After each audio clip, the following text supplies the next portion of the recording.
Dear guys, please support me by subscribing, thank you. My name's Adrian, 29 now, but this all kicked off when I was 23. Back then, I was the guy people kindly called still finding his way. I wasn't struggling, not exactly. I had a gig as a junior architect at a modest firm, but I wasn't rolling in cash or flexing tropical getaway pics like my older brother, Lucas. He was Mom's golden boy, her pride and joy. Everything he touched seemed to shine in her eyes, while my efforts, they were a good start at best, always with a nudge to dream bigger. Her words sounded like guidance, but they cut deep, like a jab you're supposed to smile through. Growing up, I knew Mom saw Lucas as the one bound for greatness, while I was stuck in the background, cheering from the sidelines. Meeting Claire, my fiancée, felt like the universe finally throwing me a win. She was kind, sharp-witted, and real. She didn't care that I wasn't living large. She loved my passion for design and how I didn't need to flaunt it. We got engaged after a year, planning a simple, tasteful wedding that was so us. Mom was civil about it, but I could tell she wasn't sold. She'd drop lines like, "Can you really take care of her?" Or, "Marriage is a big responsibility, Adrian. Women have expectations." I shrugged it off at first. Mom was always like that. But the first real red flag came at a family dinner. We were gathered around my parents' polished oak table, Lucas sitting across from me, Mom presiding at the head like royalty. Over slices of grilled steak, she tossed out, "Claire, you'd look amazing in a place like Lucas's loft. Have you seen it?" Claire, ever polite, said she hadn't. Mom didn't skip a beat. "You should, the city skyline's breathtaking. I keep telling Lucas he needs to settle down. Someone like you could really spark something in him." I chuckled, thinking it was just Mom's usual clueless chatter, but Claire's hand, tucked under the table, gripped mine tightly, her fingers rigid. That night she asked if Mom disliked her. I brushed it off, saying it was just Mom's habit of pitting me against Lucas. I didn't see it then, but Mom wasn't just talking, she was planting ideas. Over the next few months, things shifted. Claire would mention bumping into Lucas while running errands, like he just happened to be nearby. Or she'd get texts from Mom about planning, surprises for me that never panned out. When I asked, she'd dodge, saying it was just chit-chat. I wanted to trust her. Then came the night that changed everything. I'd stayed late at the office, grinding on a project, and stopped by my parents' place to drop off some old photos Mom had asked for. As I pulled into the driveway, I saw Lucas's sleek car parked out front. Laughter drifted from the living room. I glanced through a side window, not out of suspicion, just habit, and stopped cold. Mom, Lucas, and Claire sat together, wine glasses in hand, locked in a cozy conversation. Mom leaned in, her voice low but clear enough for me to hear. "Claire, you're a sharp woman. Lucas can offer you the life Adrian never will. He's got stability, connections, everything you deserve." Lucas smirked like it was all normal. Claire didn't push back. She looked like she was weighing her options. My pulse pounded in my ears. I didn't stick around to hear more. I drove home, sat in the dark, and let Mom's words loop in my head. Every instinct screamed to confront them, but a colder, sharper part of me said to wait, to watch, to see how far this went. Over the next 2 weeks, Claire started pulling away. Date nights, she was too tired. Wedding plans, she was too busy.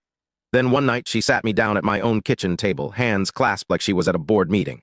"Adrian, I think we moved too fast," she started, avoiding my eyes. My stomach knotted. She talked about needing security and how our visions didn't align. Those weren't her words, they reeked of Mom's influence.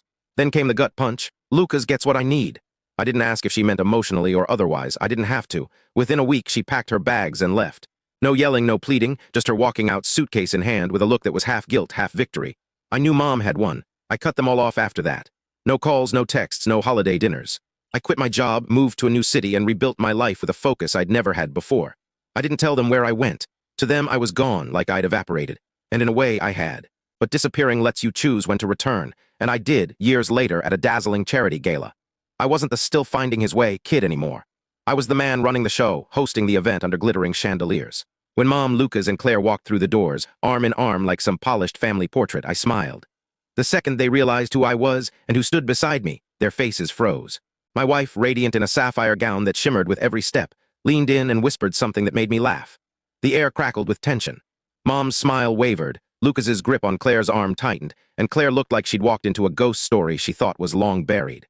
In the years after Claire left, I told myself I was over it. I poured myself into work, starting my own design firm with a small crew and some high-stakes contracts that could have tanked me. They didn't. Within 3 years, we were outbidding firms that once wouldn't give me the time of day. I didn't brag about it or send updates. I knew my family. If they didn't hear my name, they'd assume I was still the runner-up son. And that was fine by me. But then their shadows crept back. An old family friend emailed, casually mentioning Lucas and Claire's perfect life, a big suburban house, Lucas's business thriving. Mom, of course, was beaming, telling everyone Lucas had rescued Claire from a shaky future. It was more than pride. They were rewriting my story, erasing me from it. The real blow came at an industry mixer 2 years after I'd left. I was there to network, but then I heard Lucas's laugh. He was holding court in a sharp suit, Claire on his arm, dripping in jewelry that screamed money. I almost turned away, but then I overheard him. "Yeah, Mom always knew I'd make it big. My brother." He tried, but he didn't have the fire. Claire saw it too. The crowd chuckled, and Claire sipped her drink with a faint smirk. That public dismissal of my existence lit a fire in me. I stepped outside before I lost it, but the anger wasn't just noise anymore. It was fuel. From then on, I noticed their attempts to pull me back into their orbit, always on their terms. Lucas sent a LinkedIn invite, not to reconnect, but to pitch me on one of his ventures. Mom emailed around the holidays, dripping with guilt trips about family forgiveness, as if I'd been the one to betray them. They wanted me to see their success, to nod along to their version of the story, that I was the one left behind. What they didn't know was that I'd built a life far beyond theirs. I'd moved into a penthouse, not for show, but because I could. I'd invested in properties, started side ventures, and by my late 20s, I wasn't just doing well, I was calling shots. The thought that kept me going, if we ever crossed paths again, I wouldn't just be ready, I'd be untouchable. That moment came sooner than I expected. A friend in the philanthropy world suggested I host a major charity gala for a cause I cared about. It wasn't just business, it was personal. A chance to stand tall, not as the overlooked son, but as a man who'd carved his own path. I sent invites to corners of my old social circles, knowing they'd reach my family. And when Mom, Lucas, and Claire walked into that grand hall, they saw my name on the program. Lucas's jaw tightened, Mom's smile didn't reach her eyes, and Claire's gaze flickered between me and my wife, like she was sizing up a threat. I didn't approach them right away. I let them simmer, let them feel the shift in power. But 40 minutes into the gala, after the opening speeches, I saw them slip into a side corridor. Instinct pulled me after them, not curiosity, but the same gut feeling from that night years ago when I overheard Mom's betrayal. I found them in a private lounge, the door cracked open. Mom's voice was sharp. He's in over his head. All this glitz, it's a front. Find out who's funding him. If we can get to them, we can keep him in line. Lucas, leaning against the wall, added, he's got no cash for this. Someone's propping him up. We find them, we can cut him out. Then Claire, cool as ice, said, or I could talk to him. He used to open up to me. I know how to play it. I stood frozen, their words like a blade. They weren't just gate crashing. They were plotting to undermine me, to dig into my business, to take what I'd built. Claire, the woman who'd once worn my ring, was offering to manipulate me like a pawn. I wanted to storm in, but I held back, not out of fear, out of strategy. They still thought I was the same old Adrian, the one they could outmaneuver. They had no idea I was listening, that I was already steps ahead.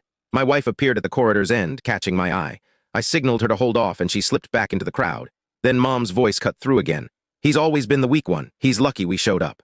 This could be our chance to pull him into something we control. If he doesn't play ball, she didn't finish, but Lucas's smirk and Claire's glance toward the ballroom said enough. That was it. Any lingering hope of reconciliation shattered. I didn't confront them that night. I walked back to the gala, face calm, heart racing. My wife knew something was up but didn't push. The rest of the evening I played my part, smiling, mingling, watching them watch me. When the night ended, I stayed behind, the empty hall echoing with their words. Lying in bed later, I couldn't shake the ache. Not just betrayal, but the realization that their shadows had shaped me more than I'd admitted. I could have disappeared again, walled them off. But I didn't. Instead, I turned that anger into a plan. I started digging quietly. Lucas's business, not as solid as he claimed. Whispers of botched deals, investors bailing. Claire. Word was she wasn't thrilled playing the trophy wife.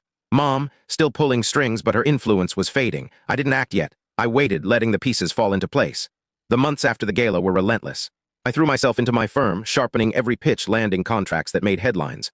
We took on high-end projects, luxury towers, elite estates, that put my name in magazines. I wasn't just building. I was branding myself as untouchable. I diversified, real estate, hospitality, even a tech startup stake. Every move was calculated to widen the gap between me and them.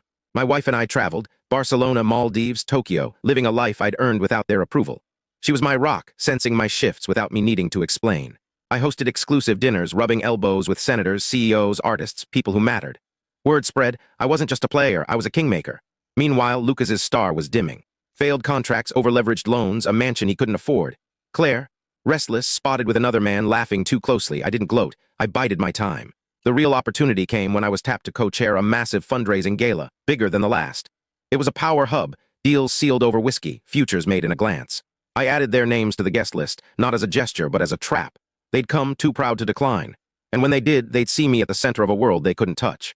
The night arrived, the venue a glowing 1920s theater, all gold and velvet. I stood with my wife, greeting guests, each handshake a reminder of my place. When their car pulled up, Mom stepped out, regal but desperate for attention. Lucas followed, his suit a touch too try-hard. Claire, shimmering in silver, clung to his arm, her smile brittle. Adrian, Mom said, all warmth, like nothing had happened. What a surprise! I smiled back, ice in my veins. No surprise, Mom, I'm co-chair. Her eyes flickered. Lucas scanned the crowd, chasing clout. Claire's gaze lingered on my wife, who radiated quiet power. Inside, the hall buzzed with wealth and influence.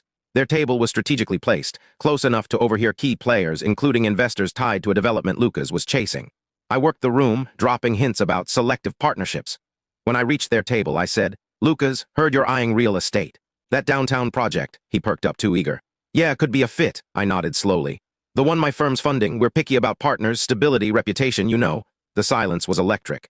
An investor nearby turned, intrigued. Lucas faltered, Mom's smile tightened, and Claire shifted uncomfortably. Later, I overheard them in a side room, plotting again. "Lucas, he's bluffing. No way he's got that kind of pull." "Mom, find out who's behind him. We can still control this." "Claire, I could get him to talk. I know his weak spots." I didn't barge in. I let them think they had a chance. Over the next months, I tightened the screws. Through a contact, I learned Lucas was drowning in debt, desperate for that development deal. I made sure the board knew his track record, unreliable, overextended. They passed him over. Claire's perfect life was unraveling too. Rumors of her stepping out spread like wildfire. Mom's social clout was shrinking as her golden boy faltered. I didn't need a public showdown. I'd already won. At a final event, a smaller elite gathering, I saw them one last time. Lucas approached, all false charm, pitching a collaboration. I cut him off. "I don't work with people I can't trust." Mom tried to smooth it over, but I turned to her, calm and final. "You made your choice years ago. Live with it." Claire didn't speak, just stared, her confidence gone. I walked away, my wife's hand in mine, into a room full of people who knew my name. They didn't, not anymore. I'd built an empire, not to prove them wrong, but to prove myself right. And as I left them behind, their shadows finally faded, no match for the light I'd created.